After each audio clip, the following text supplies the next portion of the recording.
BJP के लिए जम्मू कश्मीर का महत्व सबसे ज्यादा रहा। 370 हटाया तो 2024 के चुनाव में प्रचार का मुद्दा रहा। मोदी जी तो और अमित शाह जी जगह जगह जाकर हमने कैसी मर्दानगी दिखाई और 370 को हटा दिया, लेकिन जहां से आपने हटाया वहां आप हार गए। नमस्कार, भारत एक्सप्रेस देख रहे हैं आप, आपके साथ मैं हूं उज्जवल मिश्रा। बीजेपी की हरियाणा में बम्पर जीत के बाद अचानक शिवसेना की बदली हुई भाषा। चुनाव में बीजेपी के लिए कड़वी बात करने लगे संजय राउत। अचानक बीजेपी के लिए ऐसी बातें क्यों कर रहे हैं?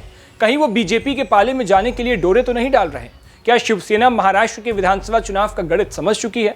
शिवसेना महाविकास अघाड़ी छोड़ बीजेपी के साथ जाने की कोशिश कर रही है? अचानक शिवसेना की भाषा बदली सी क्यों नजर आ रही है? अब हम आपको एक बार फिर से बताते हैं कि बीजेपी की जीत पर संजय राउत नाप तौल कर क्यों बोल रहे हैं।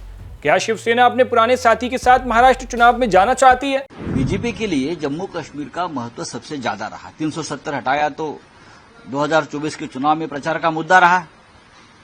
मोदी जी तो और अमित शाह जी जगह जगह जाकर हमने कैसी मर्दानगी दिखाई और 370 को हटा दिया, लेकिन जहां से आपने हटाया वहां आप हार गए।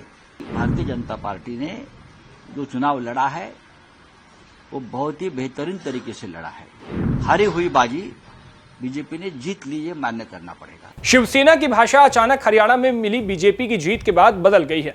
पार्टी की सांसद प्रियंका चतुर्वेदी के बाद संजय राउत की भाषा भी बदली हुई नजर आ रही है। वो बीजेपी के लिए काफी नपी तुली भाषा का इस्तेमाल कर रहे हैं। अब सवाल यह है कि इस गठबंधन के लिए पहल कौन करेगा, बीजेपी या शिवसेना? अगर गठबंधन पर बात भी बन जाए तो शिंदे गुट का क्या होगा? शिवसेना तोड़कर गठबंधन में आए थे। सवाल कई हैं, लेकिन आगे आगे देखिए होता है क्या। वैसे भी कहते हैं ना कि राजनीति में कुछ भी संभव है। अब आपकी इस पर क्या राय है? क्या आपको भी लगता है कि शिवसेना उद्धव गुट वाली बीजेपी के साथ चली जाएगी?